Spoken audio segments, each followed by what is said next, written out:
Welcome to Time Turner Thursdays, a special feature of Hogwarts Radio that revisits some of our more popular episodes over the past 10 years. Episode 124 was released on February 4th, 2013, and covers the latest Wizarding World of Harry Potter theme park expansion news. Madame Tassauds releases an Emma Watson wax figurine, and a discussion on potions goes down the rabbit hole. What potions did JK Rowling create at various stages of her life? And which potions relate to the real world? You'll have to stick around to find out. We hope you have as much fun re-listening and revisiting some of these older episodes as we had recording them. Thank you for your continued support of our podcast.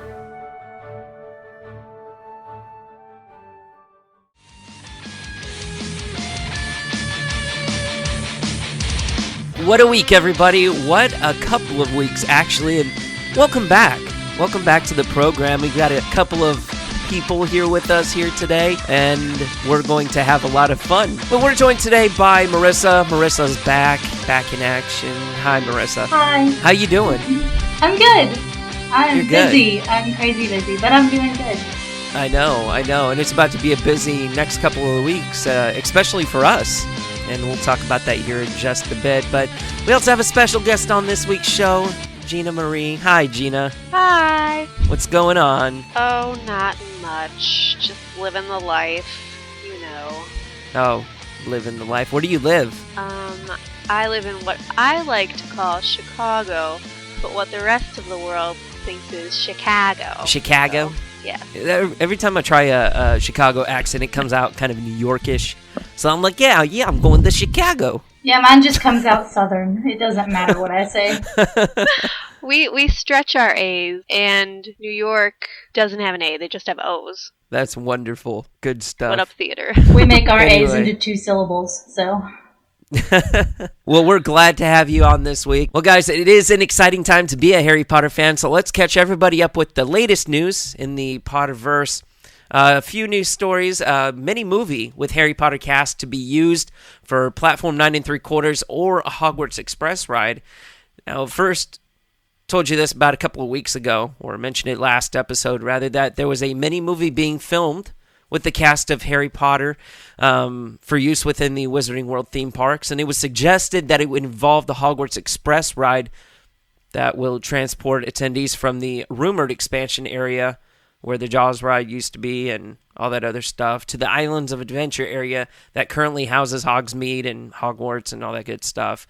Other sites suggested that it would be used for the Gringotts Bank cart ride, as the actors confirmed were Helena Bonham Carter, Rupert Grint, and was there somebody else? I feel like I'm missing somebody. Was Warwick Davis a part of that?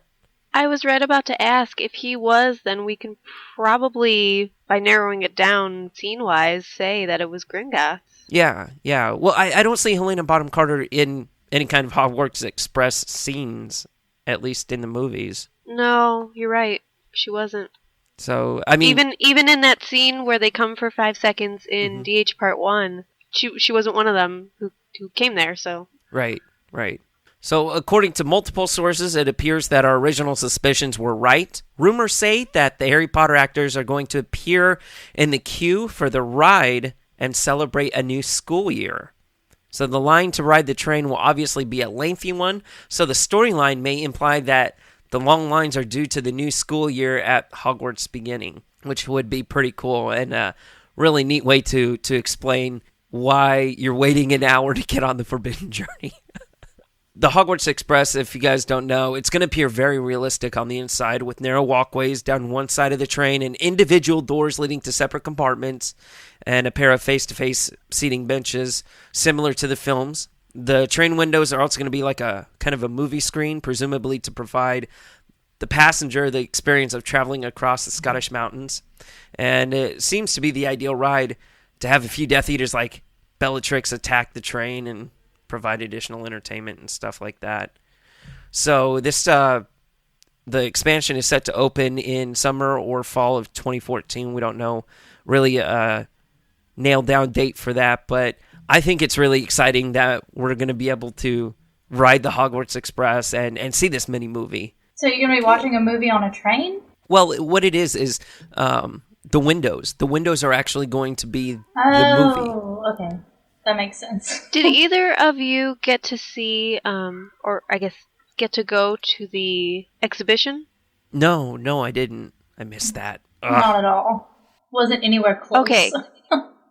Okay, because in the exhibition, the first, one of the first things you do, you step into this kind of semicircular room, and it looks like the room starts to like rotate, and it's really you're on the train and like it's passing, but it looks like the room's kind of rotating. But it's just the train windows like going past, like you're on it, and you see like the countryside and stuff. So I have a feeling they're going to implement something like that. But now that you say you discussed how like people may be attacking the train. Right. There's a ride at MGM. The ride is quite old. I can't remember what it's called. It might just be the backlot ride, the tour of the backlot, where like you see a truck flip over and your tram car gets all like shaken and there's fire and stuff. Oh, and there's a bunch of water and stuff. Yeah. Like that's kind of how they put out the flames. Yeah. And it may be like that. I'm gonna doubt. I'm gonna assume there'll be hydraulics. Yeah. But I doubt there'll be a lot of fire. I think they'll save that for the Gringotts ride, which I have a feeling both rides will be in that area. But I think it's going to be a little bit like the exhibition. Yeah, that's but more interactive. that's a very very good observation there. And I mean, I don't know. Like I said, I hadn't been to the exhibition myself, but hey, if anybody else that's listening has been to the exhibition and they want to voice their thoughts on how they think that it's going to incorporate or that kind of technology is going to incorporate into the ride, definitely let us know and what you think about that, because I honestly think that would be pretty cool just from the way that you're describing it. And I had no idea that the exhibition was even... Be very wrong, but I think they may have done something like that at Leavesden for their opening of the tour, studio tour? Of the studio tour. Yeah. But I have stayed away from a lot of information about that because I have no plans to go there anytime soon, even though I want to. So I don't want to be spoiled. Yeah. But yeah. I feel like I did learn that, and I was like, oh, that's like what I got to see. Well, it's going to be interesting to see, and hey, either the summer or the fall of 2014, we'll find out what's going on. Let's see. Let's move on to another news story. Last week we had talked about, or 2 weeks ago, we had talked about the Emma Watson and the whole Lancome promotion.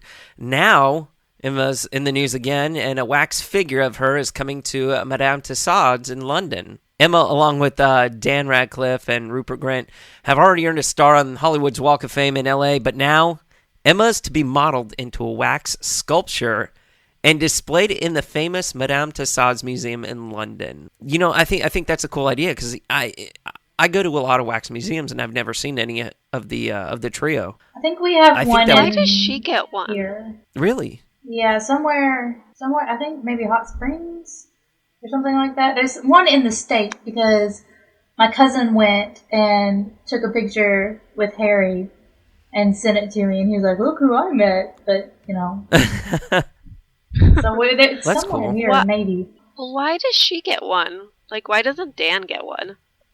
I mean, Dan's everywhere. Come on, it's Emma. It's Emma Watson. I loves me some Emma Watson. I loves me some Emma Watson. It's not called Hermione Granger and the Chamber of Secrets. It's called Harry Potter and the Chamber of Secrets. Well, see, I don't. Who is her agent? Because they are a genius. They get her everything. Well, honestly, I don't think it's going to be about Harry Potter. Well, no, clearly not. Emma's face, I don't know. Her skin is flawless. Like, I am not hating on Emma Watson. I'm not think either. She's gorgeous. I think she's talented. I think she picks smart projects. But I'm just wondering why they would just do an Emma Watson one and not a Dan, Emma, Rupert. Not necessarily like physically together, but like together. What? But because they're always recognized together. I mean, they're always together. That's what you signed up for. At age 10, that's what you signed up for. Let me see. I'm looking on MuggleNet right now, and it says, according to the article in the Times of Indy, Emma will be sitting on a chaise lounger, an upholstered sofa in the shape of a chair that is long enough to support the legs. This will allow fans and visitors to take pictures of themselves sitting next to the Harry Potter heroine. She will be wearing the dress that you see in the thumbnail image of this article. Wait, so she's going to be sprawled out on this, like, couch, and you just go sit by her and take it? That's kind of, like, seductive. From the way it's described, it sounds worse, but having sat on a chaise lounge in theater and in life... Yeah. It's, one, not that big, and two, like, you can't sprawl. You can just kind of... sort of-ish, put your legs up. Right. Sort of. Well, according to the PR manager of the museum, Emma is the most requested of the personalities by the museum's guests. So that's crazy. That's awesome, really. And I can't wait to see pictures of this come through. It's going to be great. How weird would it be to have a wax figure of yourself and you like looking at yourself? Because those things look really real. Like, extremely real. I would love a wax figure of myself. Oh, my God. It's like... Are you kidding? When they, on the set of a couple of the Harry Potter movies, they were talking about how they had to, like, have models made of themselves for, like, when, in Chamber of Secrets, when they were getting petrified, and I feel like there was one, like, Tom Felton, and he was talking about how he wanted to take it home with him because it was cool, but his mom was, like, freaking out because it looked too lifelike. Yeah, very it was real. too lifelike, and it looked like he was dead. So Emma has at least two. She has one from Chamber of Secrets and Goblet of Fire. From Goblet of Fire. Oh yeah, that's right. From the second task. So there are already at least two maybe the Goblet of Fire one isn't wax, but wax-esque casts of her floating around, probably at Leavesden, somewhere in the room of requirement. If not, like, the props or makeup department. Right. I don't know. I haven't gone on that tour. Or if somebody actually didn't take it home with them. Gross. But it's gonna be interesting to see. Like I said, I can't wait for pictures of people. I can't wait for people to start taking pictures and for those start to go up on Facebook and Instagram and stuff like that. So it's gonna be interesting. And hey, guys, last but not least, how would you like to take a Harry Potter fitness class? Depends on what are you going to be doing? Like, it's like wand work is all I can think of. Like, jumping around. Well, guys, check this out. Check it out. Ohio State University is now offering a Harry Potter fitness class. College courses exploring the text of Harry Potter have become more and more common in recent years, but Ohio State University might be the first to offer a Hogwarts-themed fitness class. The Recreation and Physical Activity Center at Ohio State has recently experimented with hosting a Harry Potter-themed spinning class where students work out to Wizard Rock and music from the films. Please tell me these bikes are shaped like broomsticks. Please. Oh my God, yes. That would be amazing. You know what? There's a video up on MuggleNet. That people can watch it. I haven't watched it yet, but I read the article. Can I just ask who is the professor in charge of this class? Because they are clearly like a Ministry of Magic fan. Like, who are you? I mean, because you're a genius. Who are you? They said the class was such a success that the RPAC, the Physical Activity Center, is looking forward to hosting similar events in the future. So maybe they'll have a Yule Ball. That'd be awesome. You know, I think that could really be used to inspire people to, you know, get in shape and want to lose weight. They could do like a jazzercise class, and Ivana Lynch could teach it.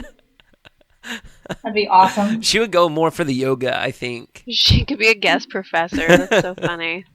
This is Professor Lovegood. She's like, we're going to be dancing today. We're spinning around. What is it called? The dance. Waxpert something? Oh, I forget what it was called. The Rackspurt Rave or something. Yeah, something like that. Silly. Yeah. But I think it would be cool. I want to see what kind of things that they do at this class. Well, if it's a spinning class, they're just bicycling. Spinning. Yeah. Stationary bicycling. Oh, okay. But, I'm sure you could get a good circuit going with some Harry Potter stuff. There has to be some type of Harry Potter workout on YouTube. Can you imagine some of the lyrics, though? Like, lyrics to Do the Hippogriff? It's like, move your body like a hair ritual.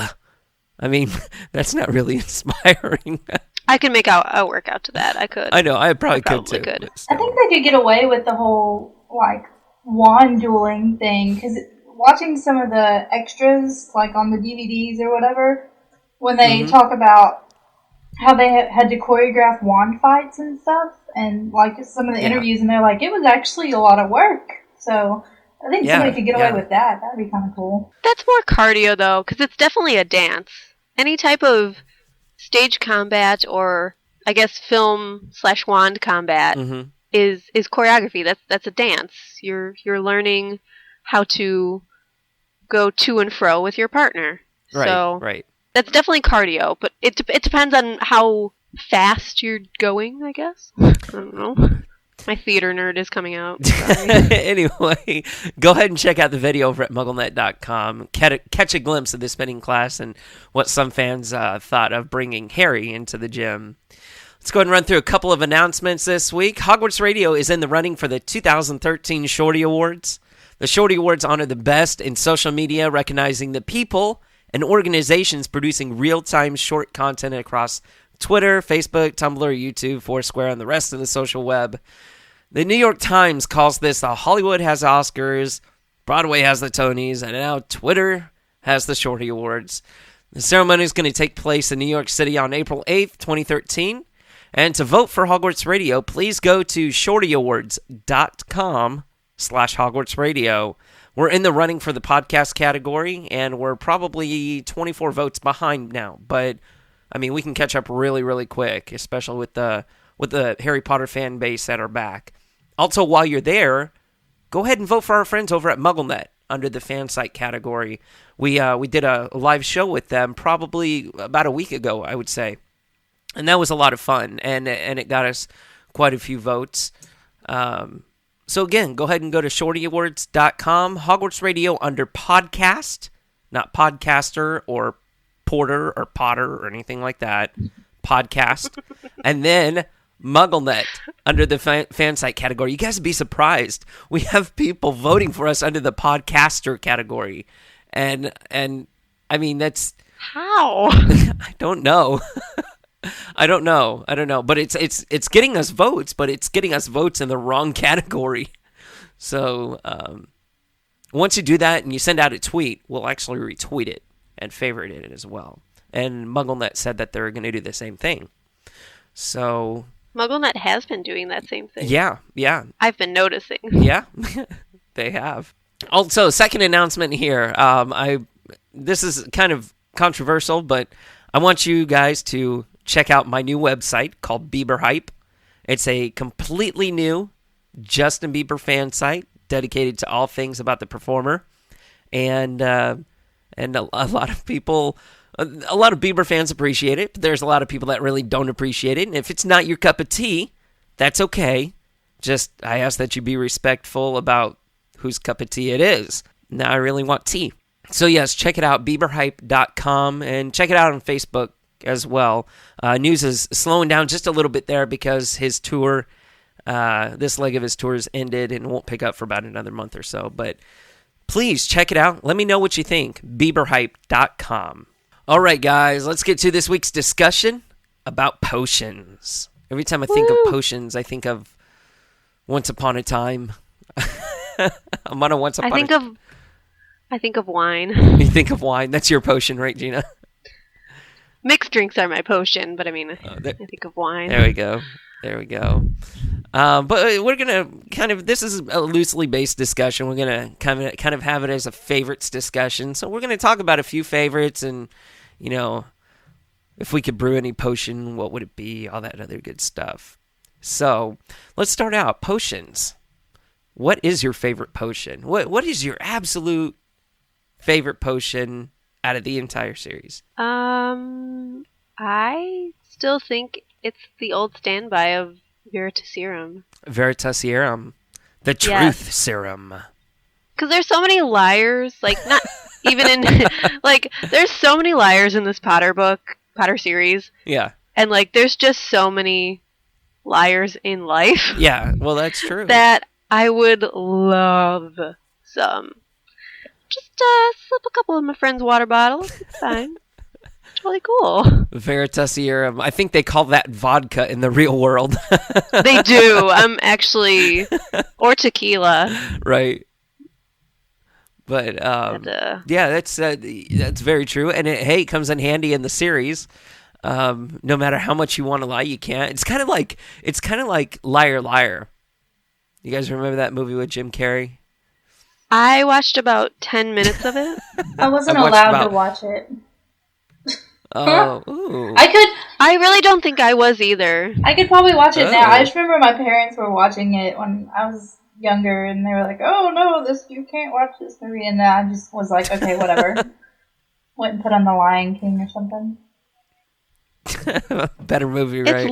It's less Liar Liar. It's more just from what I caught in like 10 minutes, just shout inappropriate things that you're thinking that like aren't really lies. It's just you shouldn't say that. Right, right. And that frustrated me at like age 12 when that movie came out. So why don't we think that Veritaserum was? Why didn't they use that on Harry whenever he came back?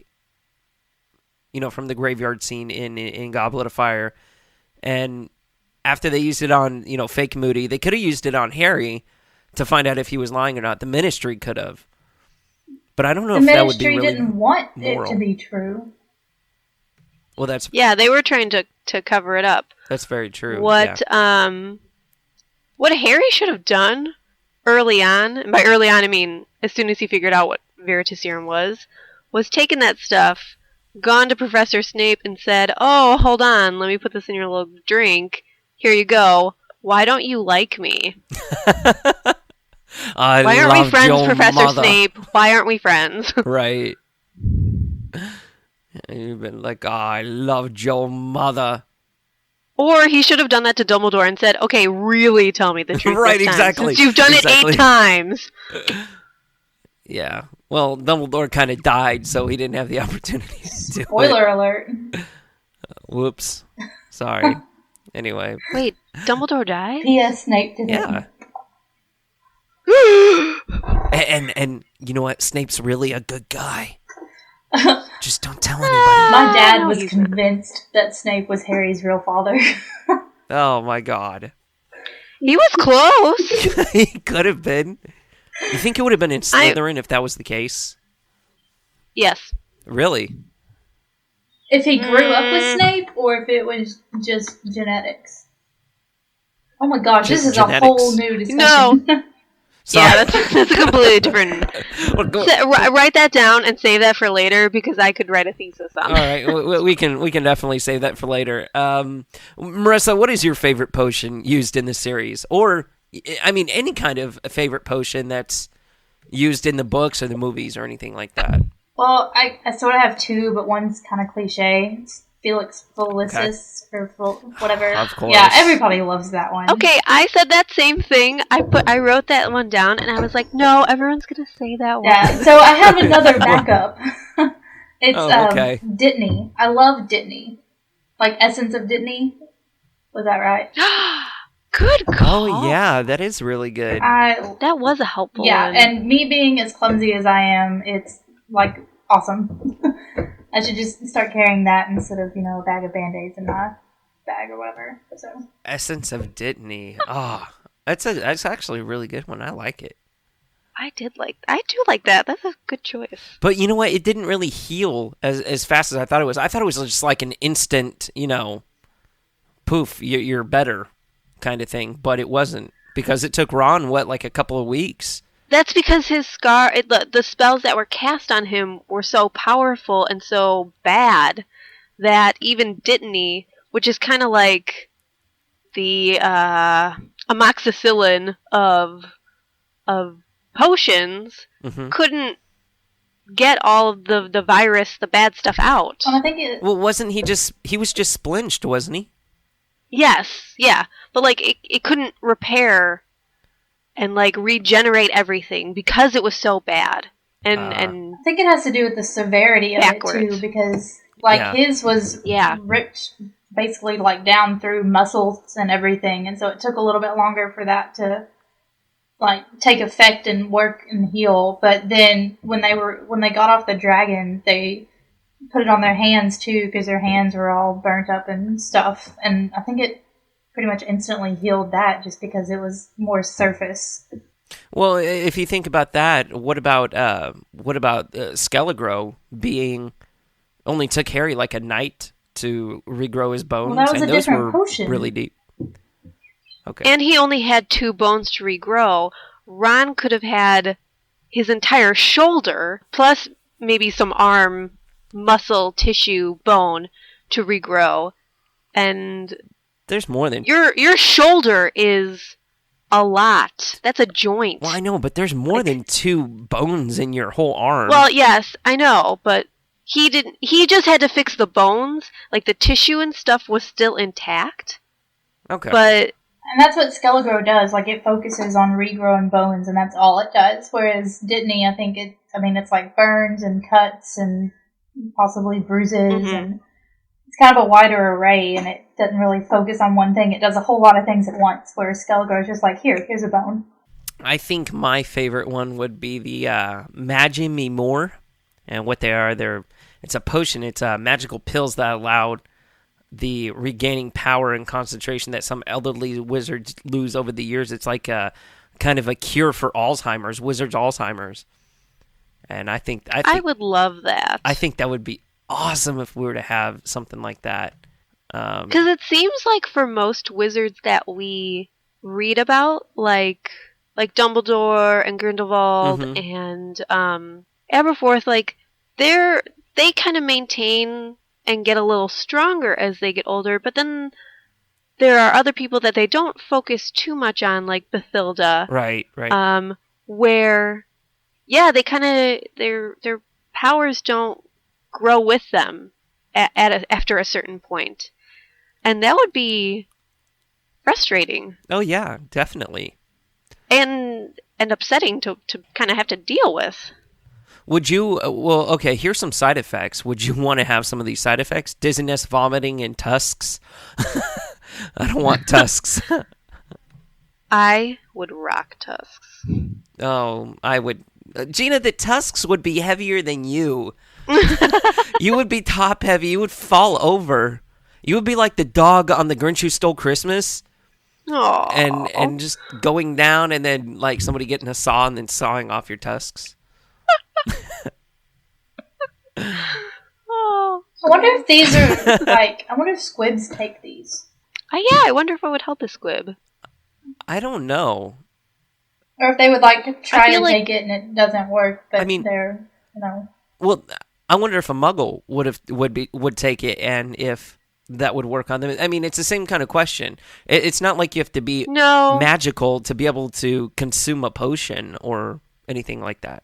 I think a muggle could take almost any potion like that's supposed to add on or aid or help your powers, and it would do nothing for them. Maybe it would even backfire on them physically.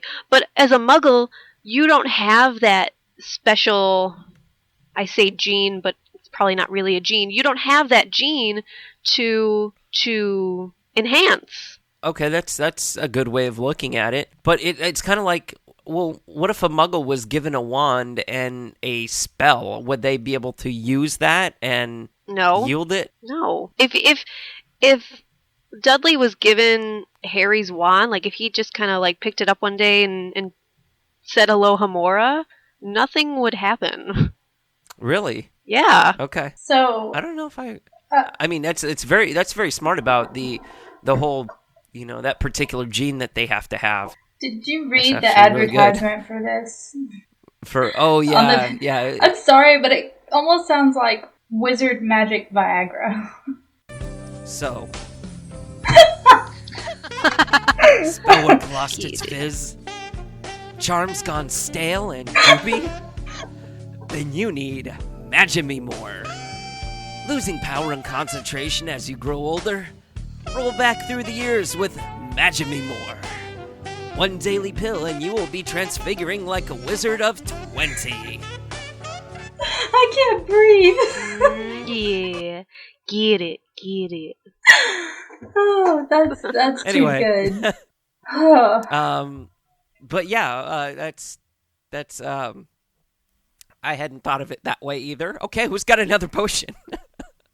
I do. Okay, Gina, what's your next potion? I had like a couple I had written down. Okay. My other one was the Drought of Peace, which is a potion which relieves anxiety and agitation, which, if you've met me, like, I need that all the time. The Drought of Peace. Let me see. Let me take a look at this. Its ingredients are powdered moonstone, syrup of hellebore, powdered porcupine quills, valerian root, which is a vitamin the muggles can take. I've taken valerian root. It's awesome. And powdered unicorn horn. So, it's definitely based on real things. Well, I don't know about porcupine quills, but I mean, I was gonna say, like you said, the effect is it relieves anxiety and agitation. I was gonna say, yeah. Doesn't this sound like something that muggles would use? I mean, doesn't this really sound like something that's really out there right now? I'm positive Jo has based it, probably because she has talked about depression. Yeah. On something she has used.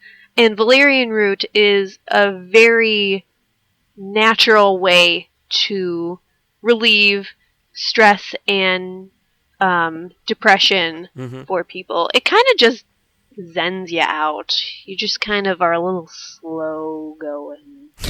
But, I mean, it's Adderall for wizards.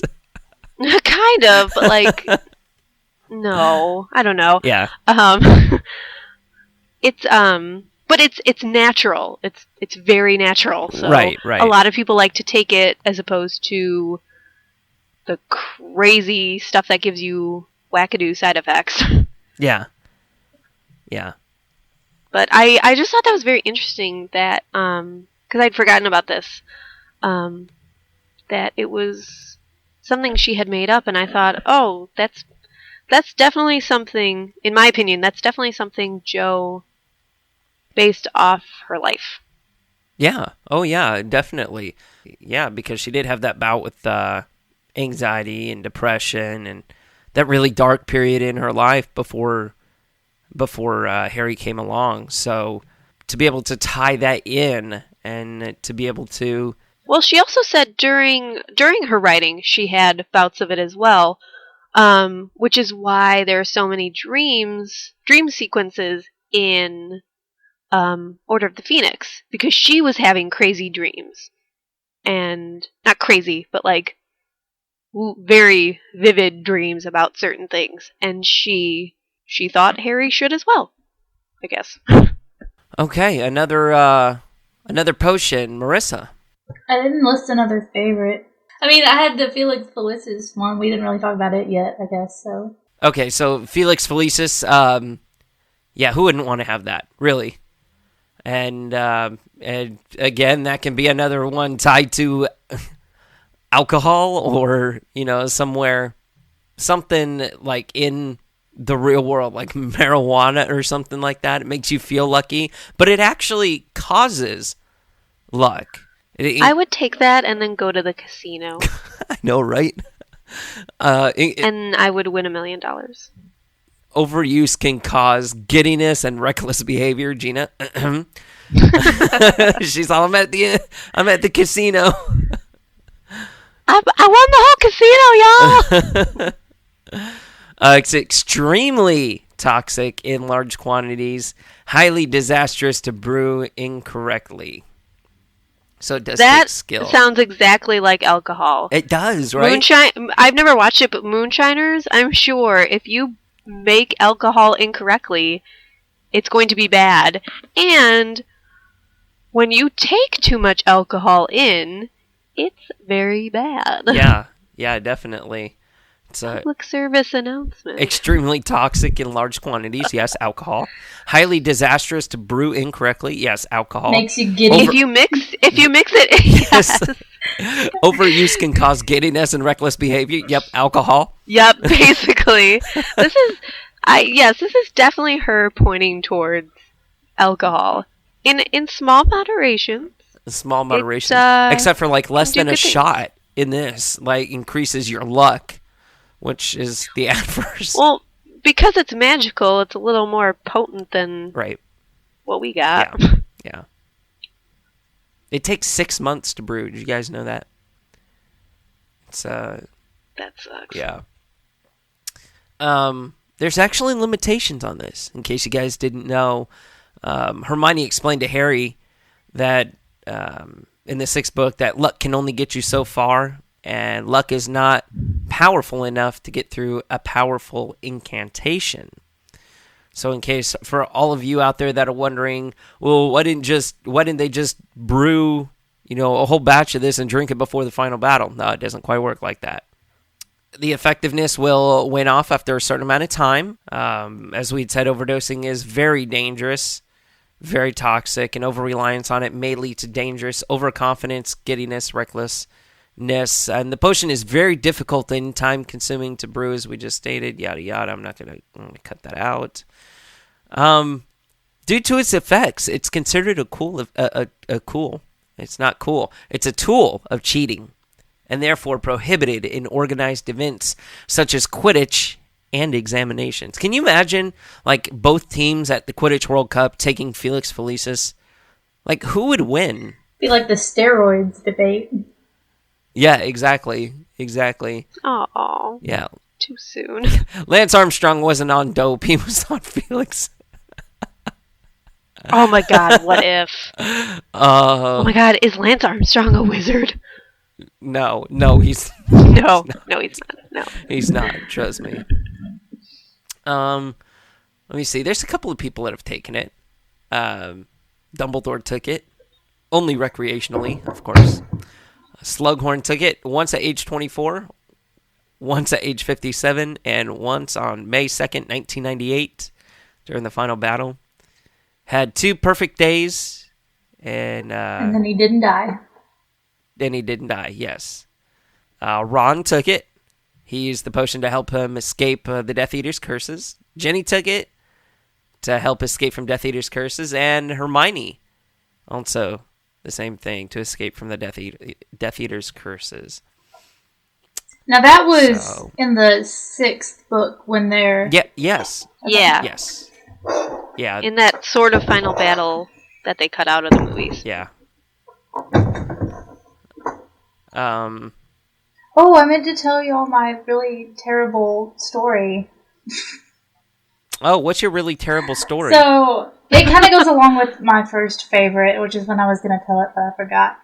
I was thinking, like, the other day, because you told me we were going to do potions, which is why I told you I should be on this episode, because I'm a chemistry major.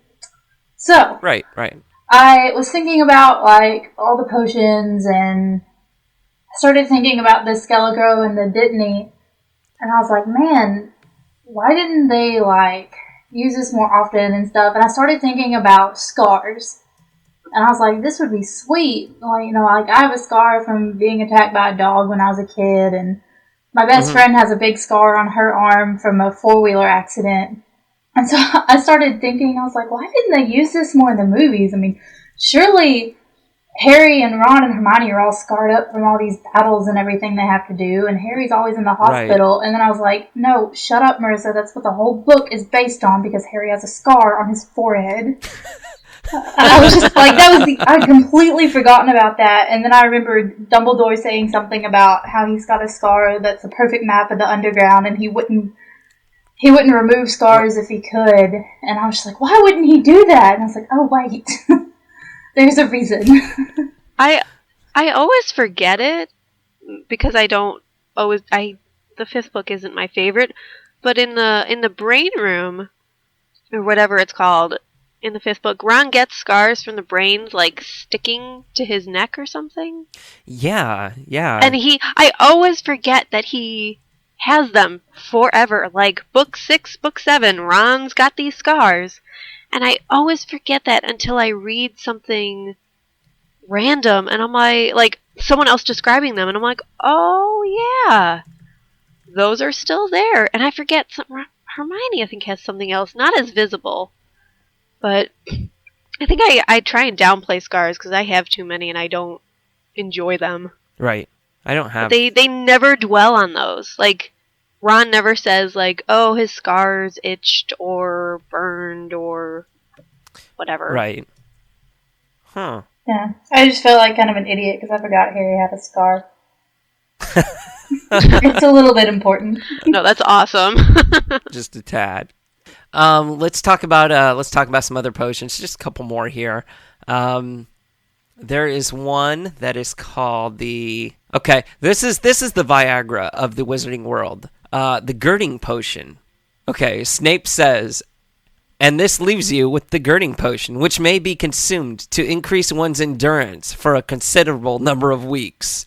I do warn those of you who wish to experiment with this potion that the maximum dosage is no more than 2 of these vials. If you have endurance for more than 4 weeks, you should see a doctor. Right? Damn. That, yeah. That's a lot. That's a lot of time and energy. Yes, it is. It is. That's horribly. I think my favorite potion, I found it on here, on just a list of potions on this wiki page. It says laxative potion, and then underneath it says a potion that is most likely a laxative. Right? Where was that in the books? I don't remember. Actually, hold on. That might not have been in the books. That may have just... I think people have just... I think that was a video game. Added random potions to this list, possibly. It says that it was referenced in the Chamber of Secrets film, but if you asked me to figure out where, I could not. My other favorite one was... Oh, totally relevant for today, can I just say. Everyone, please take your pepper up potion. Yeah, well, what is that? I think that's for everyone over the past couple of weeks, really. There's been that flu epidemic going around and all that other stuff. Yes. So. Sorry, the wiki page that I was just on, like, started to make noise, and I was like, what is that noise? Oh, yeah, mine too. But yeah, the pepper up potion is basically for cold, and yeah, there is some crazy cold happening in the U.S., so it definitely I is. Suggest everyone take that. Do you take that when you're sick or before you feel like you're getting sick? I think so. Probably both. Either one, I should say. Let me see. There's another one here that I wanted to bring up. The everlasting elixirs. It's a potion with the effect to either never run out of a potion or to work forever. Why wasn't this used? This is interesting. I'm just reading on it right now, and it says in the text, it says, Harry thought his voice might soon vanish from lack of use. He bent a little lower over the advanced potion making and continued to make notes on everlasting elixirs, occasionally pausing to decipher the prince's useful additions to Lebidas Borge's text. And Harry desperately tries to ignore Hermione's ranting about Ron while he's doing his homework. And that's why that little passage came about. But it says in advanced potion making that, of course, the elixirs are a type of potion with the effect to either never run out again or for the potion to work forever. Why wouldn't this ever be used, especially with that first one that we mentioned with the pills? I think that would be beneficial, especially I can see this definitely being used in the medical field. You know, the healers probably use something like this. So do you mix it with another potion and that potion will last forever? Well, that's what I'm thinking. And why wouldn't Barty Crouch Jr. That's where I was going. Yeah. Because he ran out at the end, but, if he'd added this one little potion, he could have been Mad Eye forever. Right. Well, or to never run out of the potion. He could have just added that to his little flask. Right. Or something like that. But I think that's pretty cool. I mean, there's a bunch of potions, and if you guys want to check them out, go to harrypotter.wikia.com/wiki/list_of_potions. Do you guys have any more that you wanted to bring up? I think that was about it. Yeah, I think so too. Kind of like the wit sharpening potion. I just think that would be fun to take. It is. Terrence, I think you need the Oculus one. I think I just need Oculus the Oculus Reparo. potion. Yeah. Well, my glasses aren't broke. Well, yesterday they were, but but I think I just need I don't know, like an eye strengthening potion or something like that. I don't even know if they make anything like that. I'm pretty sure you can make your own potions. If you find it, you should totally give me some, because I'm technically legally blind. So let's go ahead. We have a few responses from our Twitter followers and from our Facebook group about what your favorite potion is. Joel Potter says Amortentia, and I'm surprised we didn't bring that up. Susanna Quintanilla, I don't need that. She says Felix Felicis, going straight to Vegas with that one. There you go, Gina. Right? She's got it.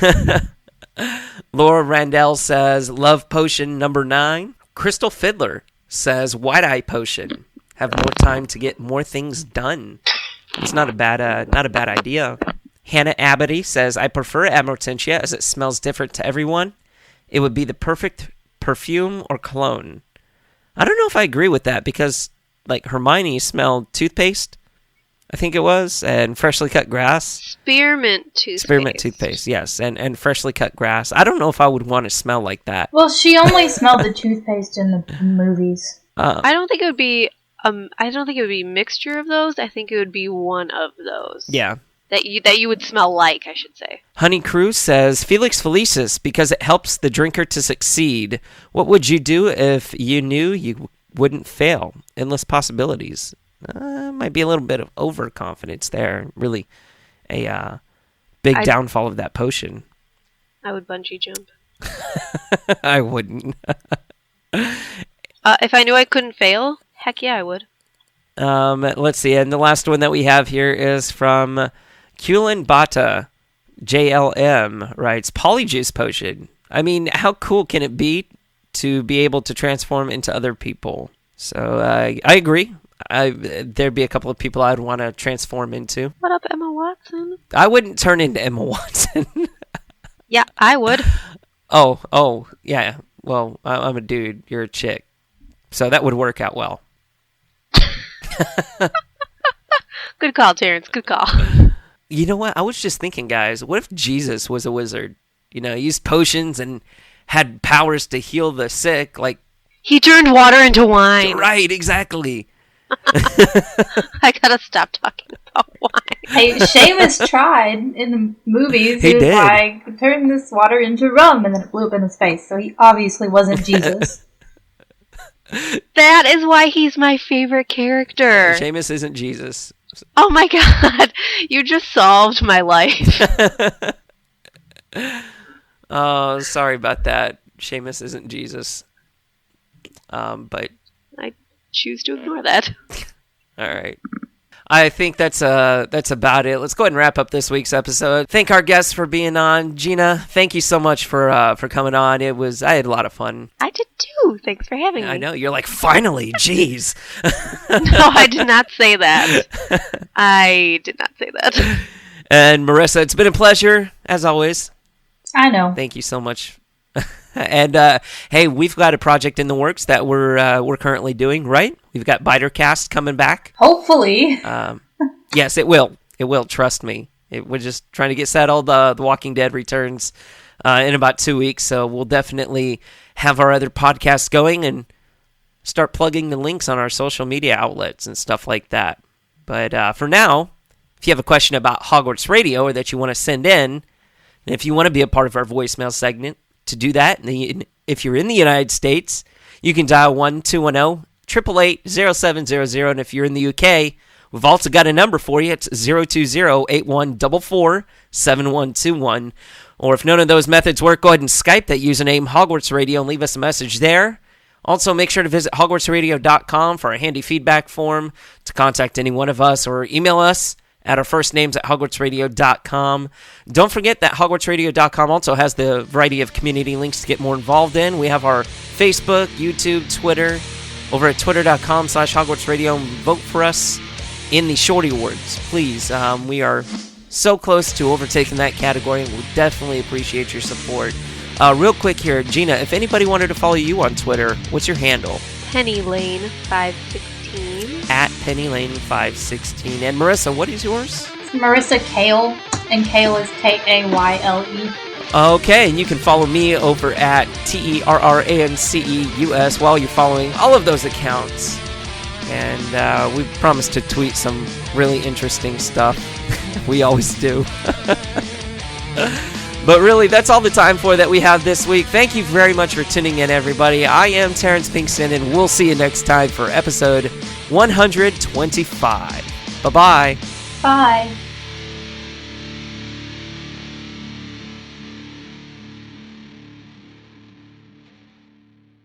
That was bloody brilliant. Codswallop.